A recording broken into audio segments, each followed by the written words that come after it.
Hi everybody. So here at the beginning of session 3, I am sort of reorienting the way we do the computational activities for the rest of the semester. Let's look quickly at the course plan to see what I'm even talking about. So session 3, at the end of session 2, you submitted computational activities check 1. So in session 3, you've got a new computational activities assignment called computational activities check 2. So for sessions 3 and session 4, those are 4 weeks of time, 2 sessions, 4 weeks of time. You'll be working on this computational activities check number 2, and that's what this video is about. What we have after session 4 ends, we got session 5 and 6, and we'll have computational activities check number 3. And what I'm telling you today about check number 2 also applies to number 3. And the key difference between activities check 1 and then 2 and 3, what's coming now, is that you have the opportunity to pick what you're going to work on. There's just too many people with different interests and different sort of hardware in their schools, or different levels of ability, different audiences, for me to dictate what you work on. I could do that, but I think that some people would be happy with that, and then others would not, and I want to make sure everybody has the opportunity to choose what they're working on. I will provide a very clear recommendation for people that don't want to choose. They just want to be told what to do. I totally respect that, and so I do provide a clear recommendation for what you can work on for both check number 2 and 3 for the rest of the semester. But what I'd like to do in this video now is explain what we're doing, and it's very similar to what you've done, except this time you're just choosing what you do. Okay. So I kind of explained that here. What I just said, I've explained that paragraph. I also explained here that you can either choose. So you can choose based on, you can at least begin by looking at my list of computational activities suggestions, which I'm going to click on in just a second. This is not exhaustive. There are more out there than I realize, and I would love it if you would add to that list somehow. I should probably make it so that you can comment on it, which I'll do in just a second.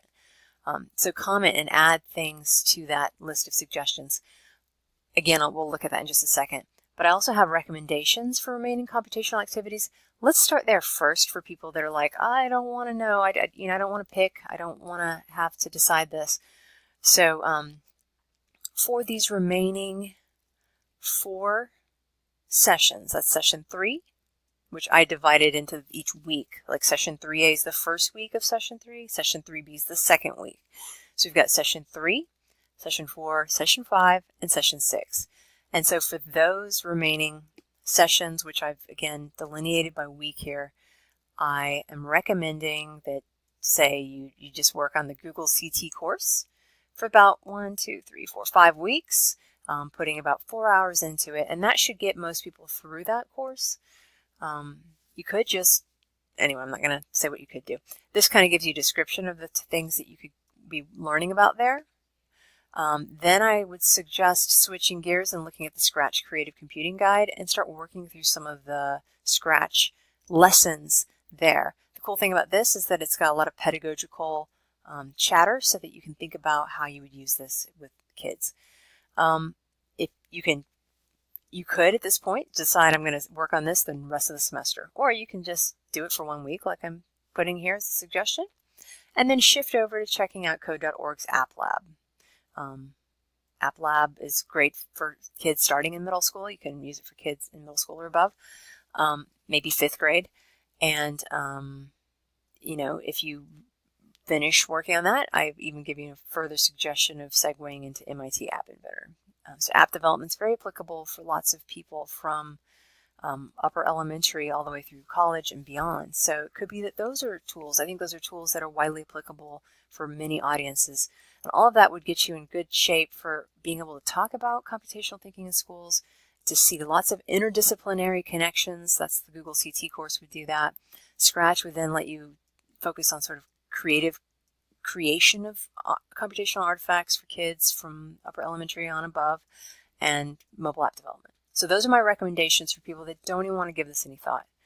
You guys can just jump in. All you'd have to do is figure out, what am I supposed to present on my portfolio website? So I'm going to get to that. But first, let me talk to the people who want to think about maybe picking other things. So let's look at those list of computational activity suggestions. This is you'll look at this to browse and set goals. Everybody's going to need to set goals, regardless of whether you pick my prescribed path that we just looked at or you pick your own. Everybody's going to be encouraged to state goals. Okay, so I have like an intro section to this, of course, and it's very hard to organize these activities and suggestions. And so I kind of try to organize them by level a little bit, but even that fails. What you really need is a database, and I didn't have time to make one. Okay, but first, a few comments. In terms of the things we're about to look at below very quickly, these are all links to things you can work on. You can work on Scratch Junior. You can work on programming in Alice. You can work on learning about hopscotch. You can work on, check out these third-party resources compiled by code.org. Again, and then I link to my recommendations. If you're like, oh, I'm too overwhelmed, you can go right back to that.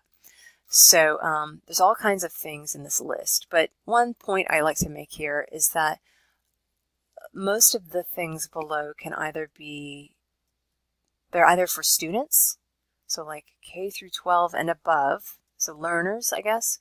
And so it's for people to just jump right in and start learning. And sometimes I'll indicate if something is a student-oriented curriculum or experience. And the other stuff is often teacher-oriented. There's a few professional developments or teacher professional development. So you code and you learn about issues with computing and society, and then there's like conversations about the pedagogy as well. And I'm okay with you doing those kinds of things as well. Taking that time to learn about the pedagogy or the how we teach this to students, because that's really important, and you may feel like you need that, the context. Others of you may just want to actually just experience it from the student perspective and kind of fill in the blanks for how you would teach it yourself. So just something to think about. The audience, when I'm talking about audience here, I'm talking about the audience of the things that you're about to see in my list. There's another thing to think about when you're picking what you want to do.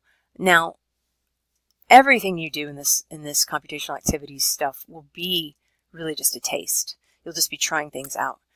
To really give this time and to get good at this stuff, you need to give it more time than we have in even one course. Computational thinking, computer science, it takes a long time to understand it and learn it, and it takes that time spent working on it. I'm learning that in a class that I'm taking right now, a computer science class at Columbus State. It just takes time. It's not something you can, quickly look at for 5 minutes and then you've got it, or look at it for 5 hours and you've got it. It just doesn't take, it's not what it takes.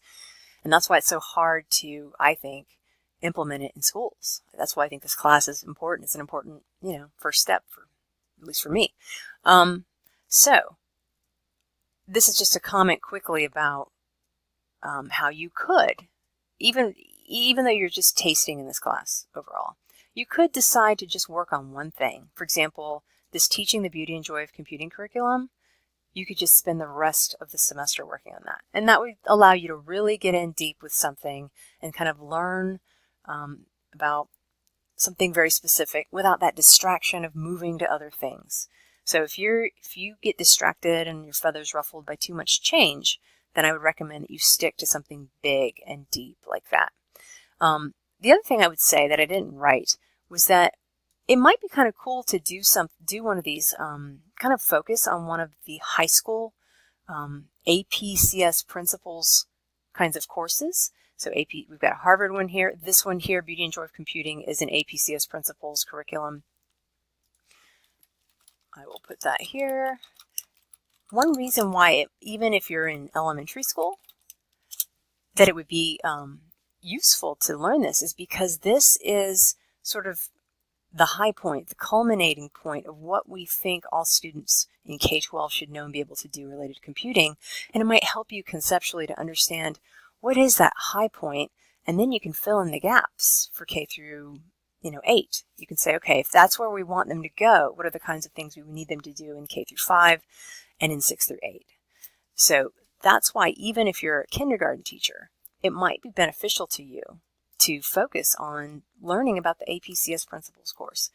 That's one perspective, or you could say, no, that's for the people up in high school to deal with and think about, and the library media specialists in high school to deal with and think about.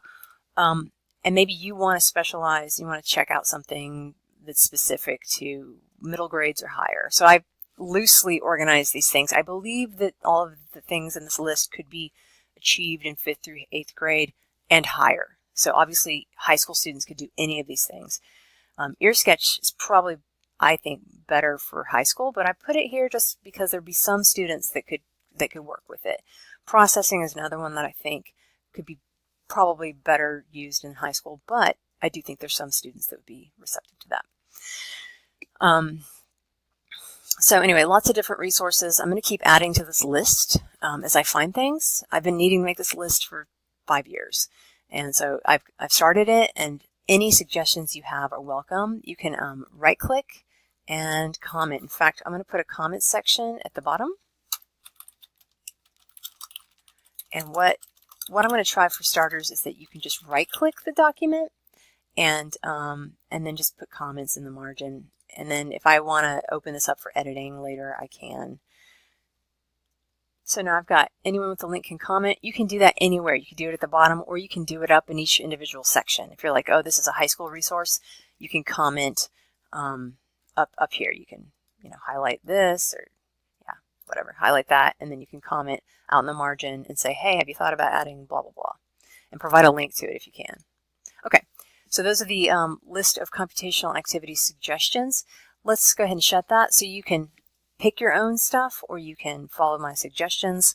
Now, in terms of the metric of time, I've carefully thought about your time on task in this class and try to balance things very reasonably. And 4 hours is what I think that you should be spending on your computational activities per week. So in session 3, that means 8 hours total. Session 4, 8 hours total, but per week, about 4 hours. If you want to wait and do all 8 hours during session 3B, that's fine if you do that. My examples that I show here kind of break it out week by week. If you prefer to save your coding either for the first or second week of a session, totally fine. You can segment it out like this, title it, use that as your title, but whether or not you actually do it during that week, that doesn't matter to me as much. So I've created a web page on my Google site of an example of how you could document this. So I've created a computational activities 2 page. I recommend you do the same. You're going to list your goals for your 16 hours, because remember, this project, Computational Activities 2, is for 2 sessions or 4 weeks. So that's 16 hours total. So list your goals for the session, and then here I provide a sample format for how you could detail what you need to do. It's not that extensive. It's pretty succinct. Provide a description, give me the session section. I would like that if you do that. If you break it down by session week. If you decide not to do that, that's fine. But give me a heading, give me another title, a descriptive title of what we're looking at that you've worked on during the session. Provide a URL link to the artifact, between 2 and 3 screenshots, or a 1-minute screencast video walkthrough. List the keywords from the CT competencies list that is in the instructions. So back over here, you can find that. And how many hours do you think you spent on this thing? Do that for all of the things you kind of work on. Kind of try to lump them together as much as you can. And then for session 3, you're going to do a single reflection of 1 paragraph. Okay? For session 4, same thing. It's just a repeat of what we just saw. So that's a sample format of what you can do. In terms of the expectations, I kind of write them out here and I list them here. You're going to provide the goals that you're going to pursue across the 16 hours. You're going to kind of clearly delineate your work by week. Using effective and consistent headings. You're going to provide what I just showed you, and here's the link to the keywords that you think your efforts align to, an estimate of the hours that you worked, and a 1-paragraph summary. Here I detail some allowances for your time spent. I'm even giving you an hour for just watching these instructions. And I'm out of time in my video, so on the next page under session 3 and 4 directions, I kind of give you an overview of the process of how you could spend your time. And over here, I've kind of given you a sample of kind of the things you might be working on and the kind of time allotted to those things. All right. Thank you so much.